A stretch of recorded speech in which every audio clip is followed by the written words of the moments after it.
as long as you stand by me. As long as you stand by me. Cha-cha-cha. Cha-cha-cha. That was good. Wow, oh wow. Wow. Woo. Amazing. Let's give them some more love. Wow, Jim. Jim Peterson, that voice. That stirs my soul. Woo-hoo-hoo. Oh, Grand Rising. Grand Rising, my name is Reverend Elizabeth Rowley Hogue, and I am the spiritual leader of this community. I use she, her gender pronouns, and I am now telling people that because you can't tell what people's pronouns are just by looking at them, yes? Yes. And if you haven't noticed, the world is changing. And as a Science of Mind spiritual community, I frequently speak about being an inclusive community that welcomes all. And this is one teeny tiny small little practice that we can use. It's a tiny way to practice what I preach, right? And so here we are, and I would also like to begin by acknowledging that the land upon which we are gathering here today is the unceded territory of the Chumash and Salinin people. And so, right? Acknowledgement, friends, is a simple and powerful way of showing respect and a step forward in correcting the stories and the practices that have erased Indigenous peoples' history and culture. So again, it's a small, small gesture, right? And yet a very important one. And so this is something new for us and something new for this community. And I love to do things new because when I do, it makes me more conscious, right? I've got to be awake and aware. I'm alive, alert, awake, enthusiastic. Whenever we do something new, we are engaging our whole body, our whole mind in the thing that we're doing, yes? And so what a beautiful thing it is to do this. And now, I've just returned from a week in Charleston, South Carolina, and at the CSL convention. It's called the CSL Spiritual Living Convention, and it was this year's convention. And it was also a celebration of Black History Month, which was powerful, and there's just so much to share, but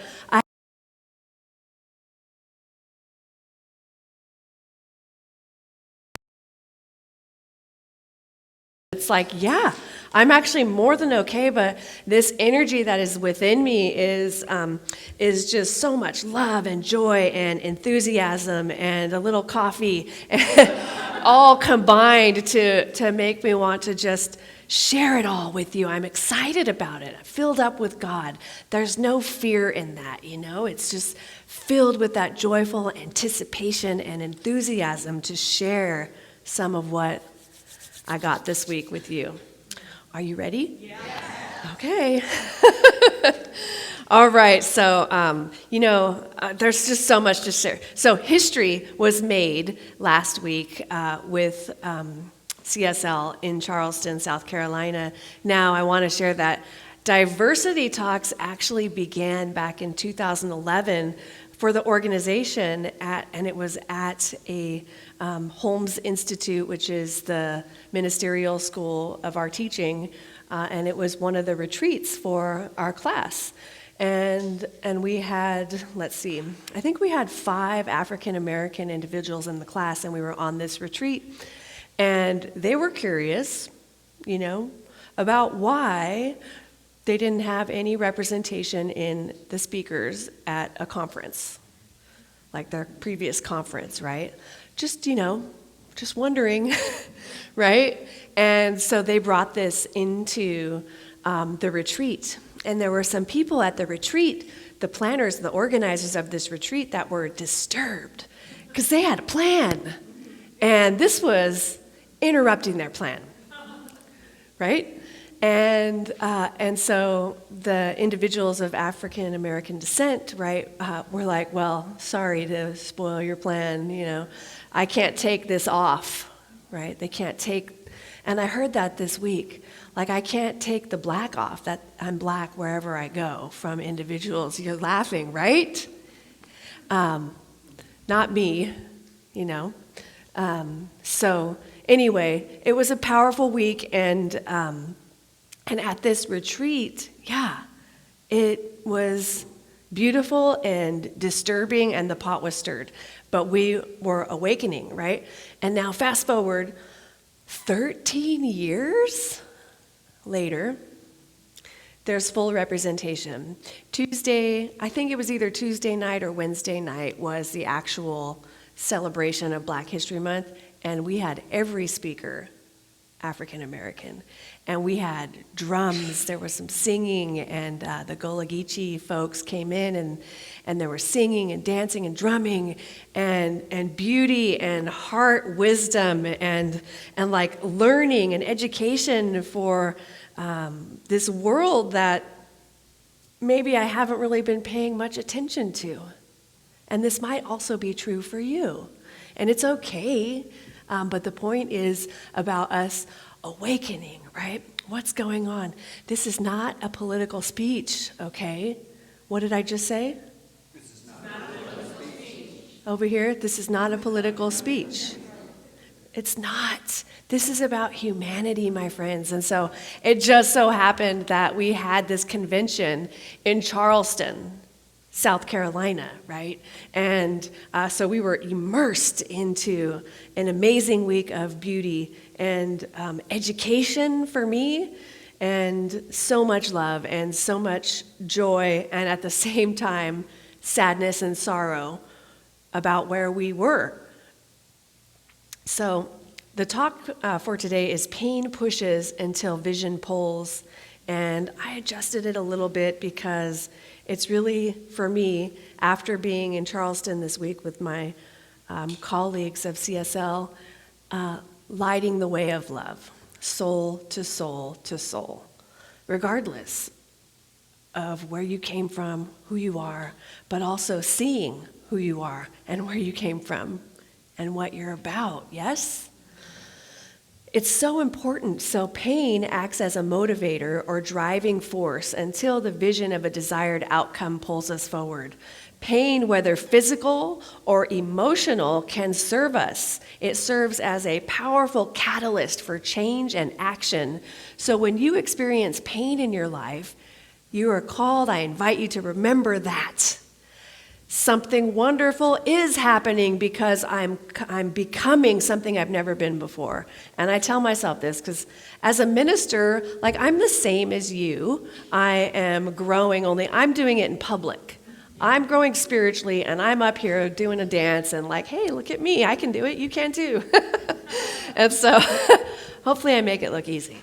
You know, that's why I became a minister, because my minister, Dr. David Bruner, he was happy.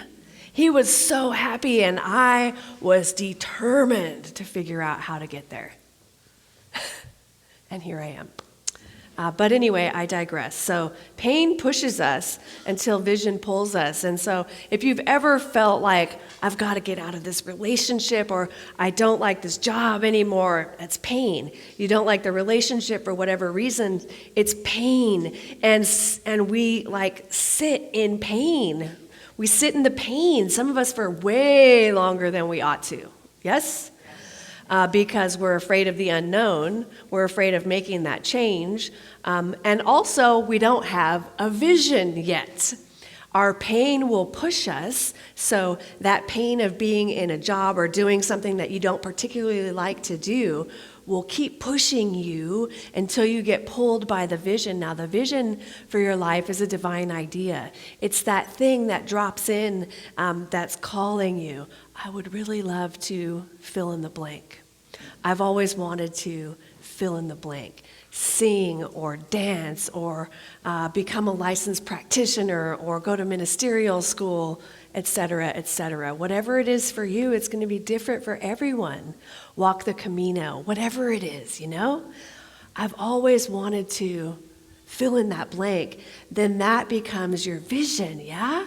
And so there's a little part of you that has been speaking that to you, nudging you, whispering in your ear. And then you just keep going about your day. Do you know what I mean? right? God is constantly speaking to me in my life, and I keep going about my day. And it's almost like, you know, at first when I got into this teaching, I think I was planting the seeds. But now it feels like Spirit is planting the seeds, and then they're blooming, you know? And it's just like, boom, bloom, boom and bloom. It's a beautiful thing. So our pain pushes us until we are pulled by a vision. And it's like a magnet, isn't it? Yeah. And so the thing for us to do is to share that vision, you know? What is it that you so deeply desire for yourself in your life? What is the thing that's calling you forward into action?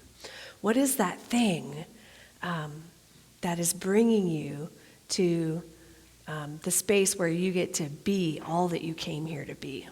Because it is doing so for each one of us. Now, something I heard over and over this week was, look at us now. You know? And so I know that my colleagues were speaking about back in 2011, 13 years ago.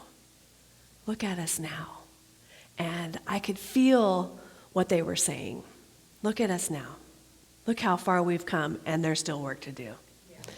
And so what a beautiful thing it is to speak something into the world.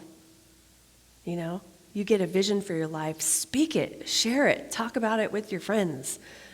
Instead of complaining about what you dislike about your relationship or job or whatever it is.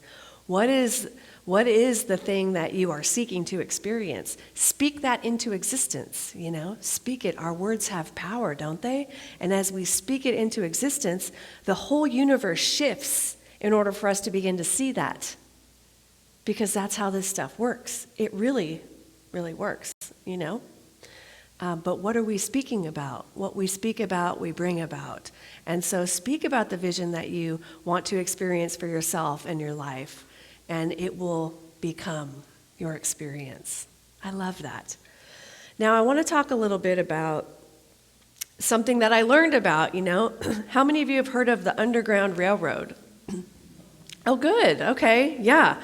So for those of you who haven't, or maybe you need a little refresher, but the Underground Railroad was a network of secret routes and safe houses that were established in the United States during the early to mid-19th century.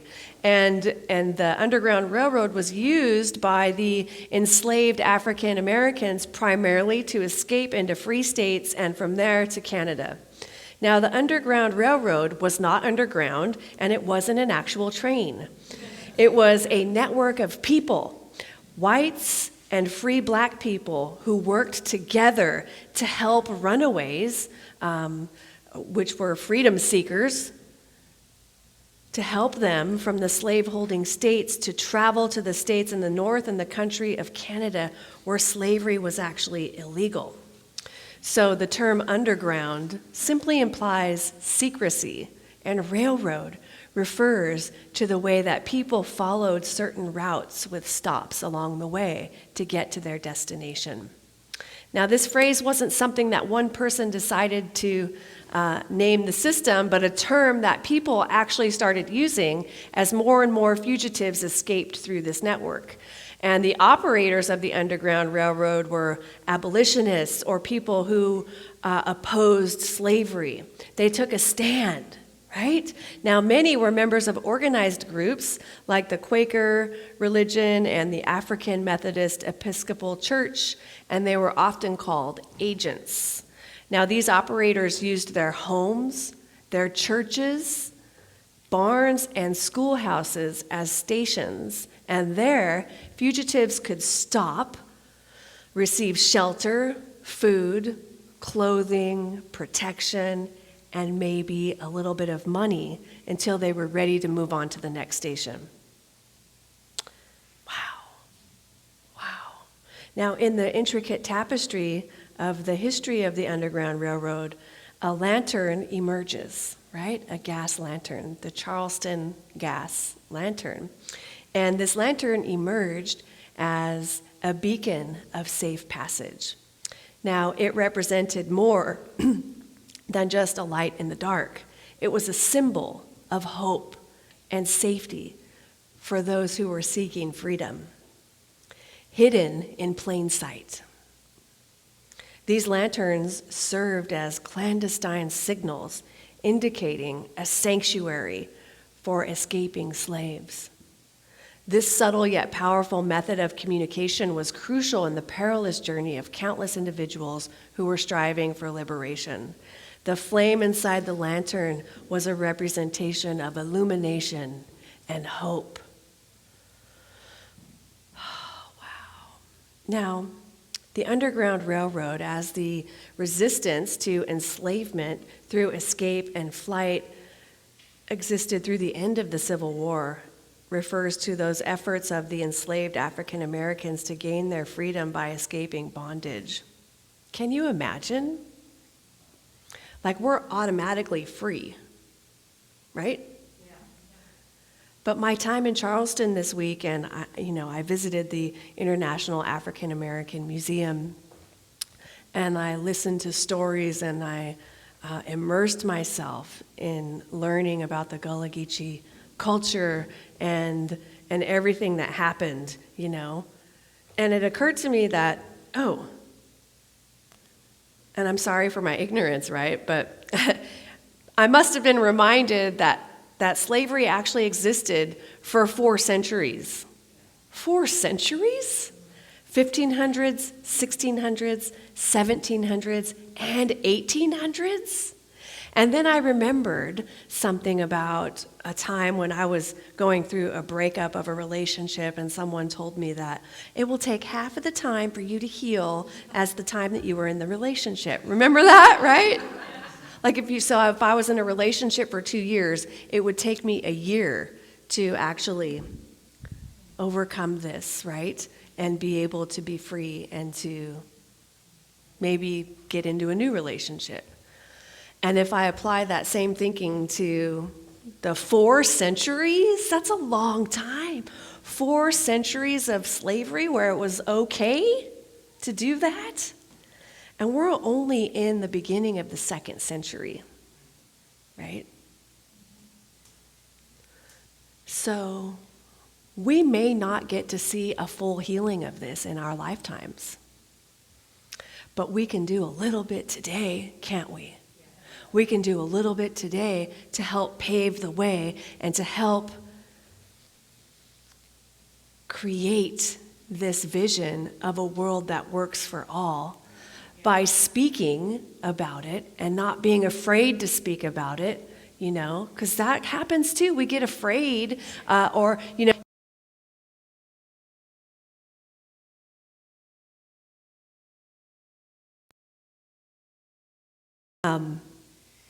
but we got to also get uncomfortable, right? Feel the discomfort. It's going to be okay, because in the discomfort, we expand and grow. We learn and we become more than we were before. And I'm looking at my husband because he's often trying to talk to me about things, and I'm like, not today. I got to get in my sparkly outfit here. But thank you, honey. This is a public acknowledgement of your consciousness. Yeah. So,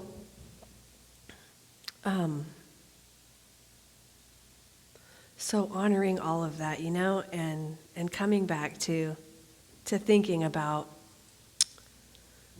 the people who decided to help the freedom seekers. Put yourself in their shoes, yes? Put yourself in their shoes. It's like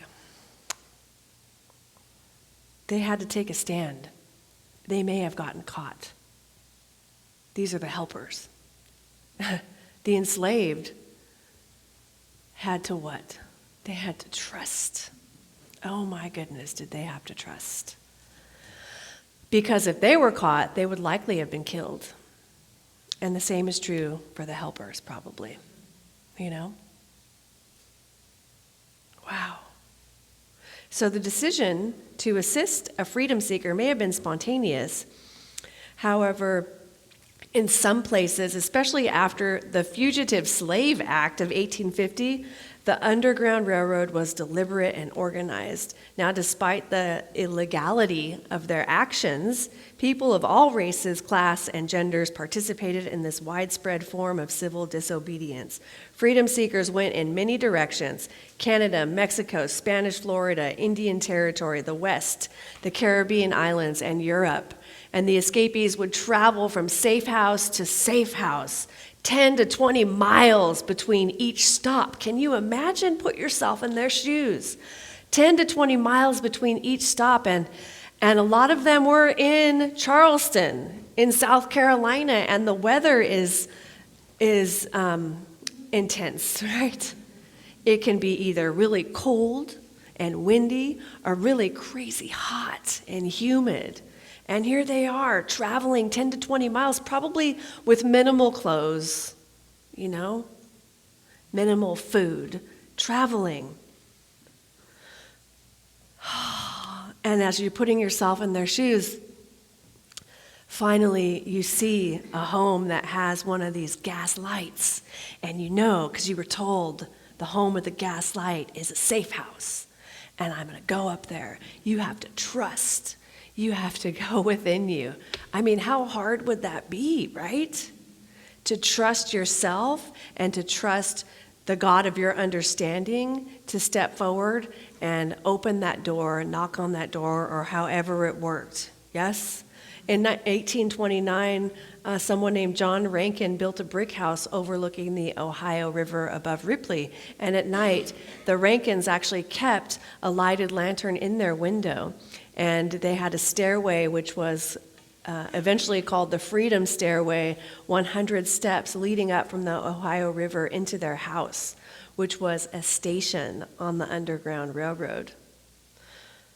Lanterns, quilts, and certain songs were signals of safe houses, yes? And it was to indicate this place is safe, and it's a place for you to approach. They would sing songs. One of the songs was Wade in the Water. Along the way, Wade in the Water. Why did they sing that song? They would sing that song as a call to the children and everyone who was with them to get into the water so the dogs that were trying to find them could not smell their scent. Wade in the Water. Secret song, right? Now, friends, I left here, how many of you were here last Sunday with Daniel Namod? Right? I left here last Sunday filled up and inspired and in that mindset of noticing. Noticing, didn't you? And it changed me because I had come to a place within me where I wanted to acknowledge the gifts that people were sharing and the talent that people have, and honor whatever it is within each person that is being brought to the table. And the same is true right now, And so taking that into Charleston and recognizing that the tragic human behavior with slavery and noticing my colleagues, my African American colleagues, and the love that they felt and their ability to express themselves. I mean, they were shining. I'm a little teary right now because they were shining their light so bright. And I was so happy to get to witness that because there was so much wisdom, And that whole experience of look at us now. What else is possible, So this is bringing me to our safe houses. Who are your safe houses in your life right now? Who are they? Family members, maybe certain family members, maybe not others. Friends, right? This community. And I would like to invite, if you're a licensed practitioner, would you please stand? Even if you're in High Watch, please stand. Yes. Licensed practitioners, we've got, Gina's here. We've got Anna, Susan, BJ, Linda, Norma, and Reverend Diane, you can stand too. You're a minister in this community, also shining the light. And Anne, you can be seated. I just want to honor them because these are our lanterns. Yeah. These are our lanterns. When you're experiencing darkness in your life, and you will because we're spiritual beings having a human experience and it comes with the territory, these are your lanterns in this community, your safe houses. The places that you can come to and share what's going on with you, and they will hold and be that space of illumination and hope for you. They will know the truth for you when you cannot, when you do not. Because sometimes you don't. Oh, that kind of got Dr. Seuss, right? Because sometimes you won't.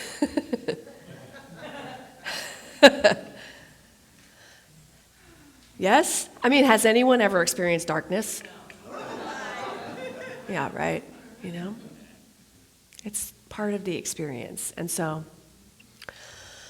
for us, being in spiritual community together is so powerful because we know that we get to be the light, and we're learning to be beacons of light, and when things happen in life, we have others that will help us. They will light the way. You know, I often use the analogy when you get home from somewhere at night and you forget to turn the porch light on and you're with someone, your beloved, right? You're with your partner. Does your partner get out their phone and put their flashlight on the door for you, or you just like struggling in the dark, right? No, they're going to help you, yes? Yeah. Right. They're going to help you. We shine the light for others, in other words. All right, so the slaves who fled for freedom had to trust the safe houses, the lamps lighting the way, the conductor, and the people helping them in each place. The enslaved people were pushed by the pain of being in bondage and owned by other humans.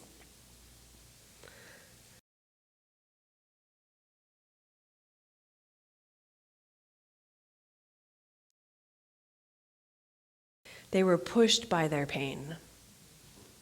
And it was a good thing that they were. Yes? Pushed by their pain. And then at some point, they started to imagine a life of freedom and what that would be like for them. And then they were pulled by a vision. Thank God. Friends, we are here to light the way of love, soul to soul to soul. And the invitation is for us to not allow our good to get in the way of our great. Yes? I'm going to say that again. Don't let your good get in the way of your great. You are magnificent. You are amazing. Something is trying to happen for you in your life. Let it. Step into the flow and let it go. Trust, trust, trust. Now, pronouns, land acknowledgement, celebrating Black History Month, all this talk about slaves. What is happening here? This place isn't what it used to be. It's too woke for me, Reverend Elizabeth. Reverend Elizabeth isn't spiritual at all. What is she even talking about? This place has become too woke. That actually happened. Do you know? You're laughing. It actually happened. Somebody in this community left, and they called me specifically to tell me that I was too woke. And I was like, what does that even mean? Because I woke, W-O-K-E. I was too woke. What does that mean? Friends, I'm reminding you that this is not political. What? Repeat after me. This is not political. This is not political. This is not political. Thank you. This is about humanity. I don't care who you vote for. I don't care who you vote for. This is about calling an end to erasing our history because we don't think it's important. Right? It's about us now acknowledging what happened. What happened in every aspect, right? So February is, I don't know exactly how February came to be Black History Month, but we haven't even talked about it this whole month. I'm so grateful that this is the last Sunday in February and I got to speak a little bit about it. And I'm thinking next year we can do more, can't we? Yes. Right? Why not? Yes. Yes. Yes. So I did have that congregant tell me she was leaving because I was too woke. She made it political. I didn't. It's not political. You know, I was thinking the spiritual path isn't all about feel-good, affirmative prayers, unicorns, and rainbows. Well, I would like it to be. It's not, right? In ministerial school, I was told that I'm here actually to comfort the afflicted and to afflict the comfortable. So you didn't know this was happening when you came here this morning, but here it is, right? And if you haven't noticed, the times are changing and we can change with them, or we can isolate, resist, and complain and go back to our caves and be sad. Remember that resistance in that way is futile. That kind of isolation leads to addiction, drinking, drugging, etc. Yes? And depression too. Depression. Now it occurred to me, why is it so important to speak about pronouns too? And just on my way here, God was talking to me, right? Does that happen to you? Yeah. Where you're just like, oh, wisdom, those downloads, yes? And it occurred to me that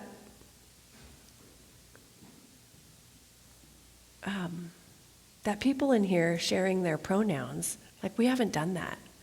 And we're going to start doing that. And maybe there's somebody in this very room who is thinking about changing their pronouns, but they haven't done it or they haven't spoken it because they're afraid. And I want to be safe. I want people to feel safe to be fully self-expressed. How about you? Yes. I remember in my spiritual awakening, I used to be Libby, and you may hear that name time to time. Yes, you did. And especially from either my mother or my father or some relative, my brother, because that's how I was raised as Libby. And then at some point, I wanted to be Elizabeth. And I said, I want to be Elizabeth, you know? Spirit was like, you are Elizabeth, because I didn't get to be Elizabeth. I thought it was a beautiful name, and my nickname was Libby because my brother couldn't say Elizabeth. And so it was like, it's not his name. He doesn't get to decide. My name is Elizabeth, and I'm going with Elizabeth. And there was a period of time when people would still call me Libby, and then they'd be like, oh my God, I just got called you Libby again. It's so hard. It's just so hard, right? And I'm sharing that because pronouns. People can change their pronouns if they want to. Do you have a problem with that? What? No. Right? It's awesome. And so I want to be a place where all pronouns are welcome and all genders are welcome and everybody can feel love and experience love exactly as they are. You too? I see lots of nods. And so, yeah. There may be someone who's been wanting to come, but they didn't know they were going to be accepted or not. The answer is yes, we accept you. So I'm going to invite the musicians to come up. I see Jimmy in the lobby out there in the foyer. Come on up and be, including Travis, and prepare for the closing song as I wrap it up with a short conclusion.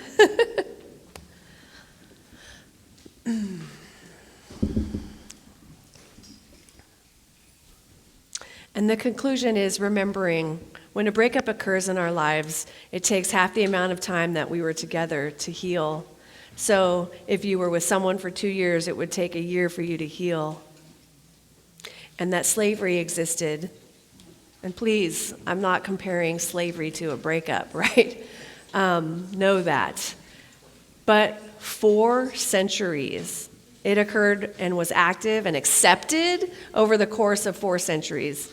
And that was from the 1500s to the 1800s.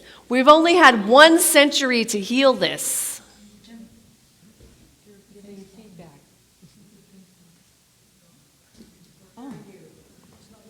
Oh, it's not her. Okay. We've only had 1 century to heal this. They're asking you to turn off your iPad, Jimmy. It's okay. Everybody take a deep breath. Let's take another deep breath together. And one more.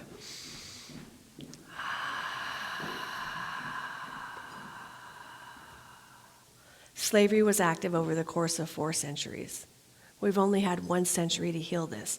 We may not see a full healing in our lifetime, but we can do these small things to help move it along. Yes? And difficult things, right?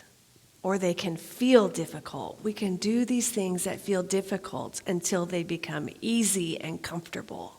And then we can do the next great thing. And then we can do the next great thing, and so on and so forth, to contribute to the healing of our planet and a world that works for all. Now, the invitation for you this week is to consider those Charleston gas lanterns and how they symbolized safety for the freedom-seeking slaves. And consider who are the safe houses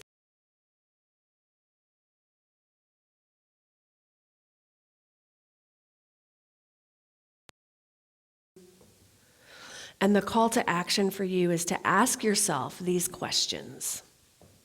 Am I consciously lighting the way for others?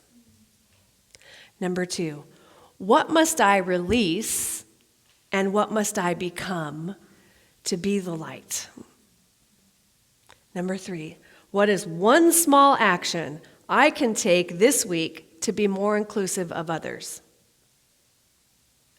Number 4, what are my preferred pronouns? Number 5, what Native American territory is my home residing on? And you can look that up by going to native-land.ca, and we'll send that out in the e-news. Let's take another deep breath together. Oh, yes. And another one.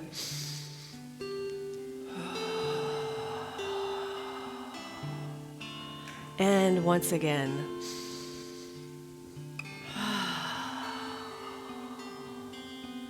And as we each return to this beautiful, expansive space within, we come to the space of love.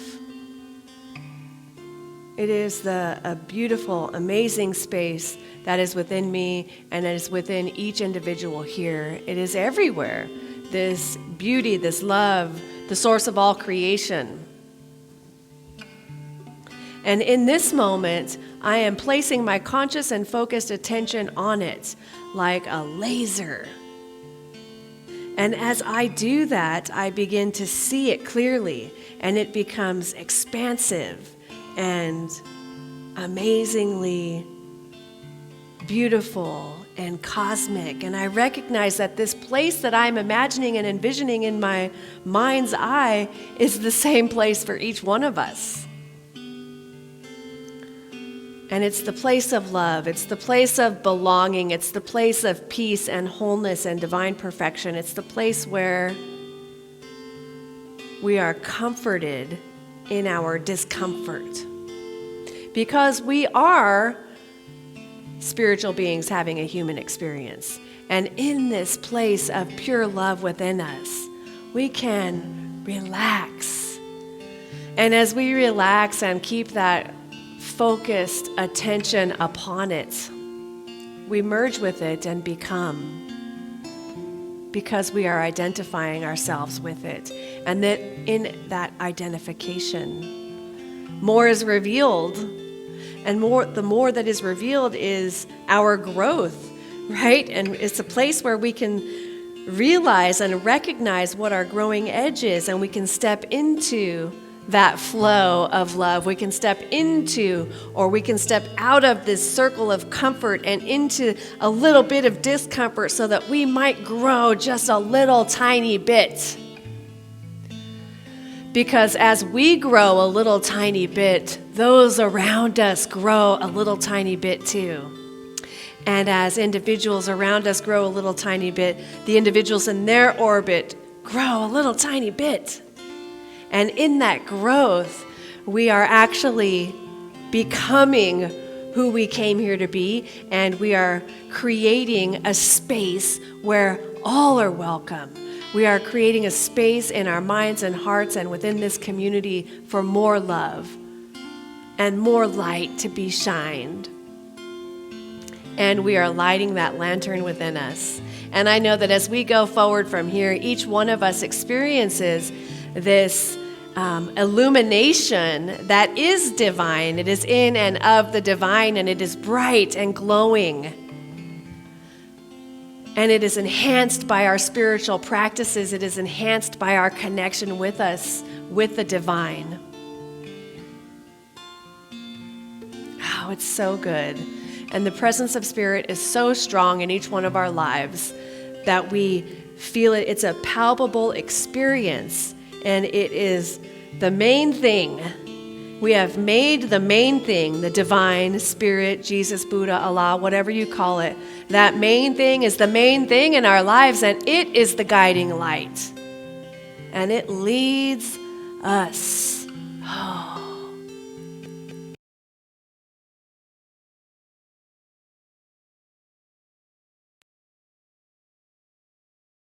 Perfect, I am complete, I am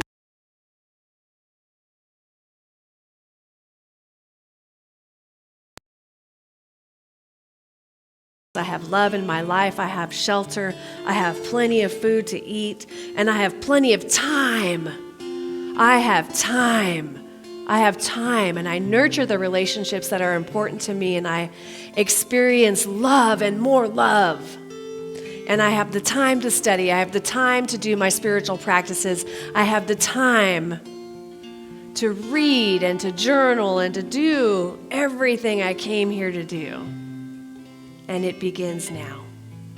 And I'm so grateful for all of this and so much more. And I know that as we have recognized and remembered Black history on this day for this short amount of time, a seed has been planted. That's all we're doing, like Daniel Nahmod said, is planting seeds and watching them grow. And so this divine seed has been planted, and I'm so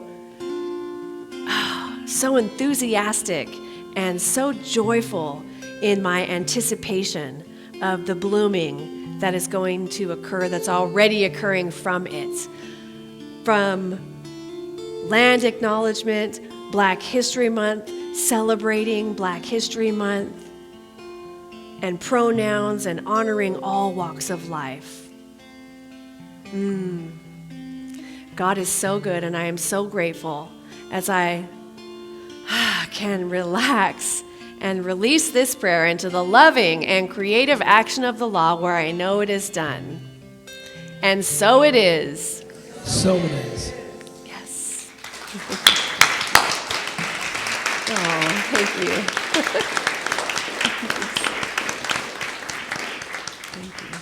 Thank you.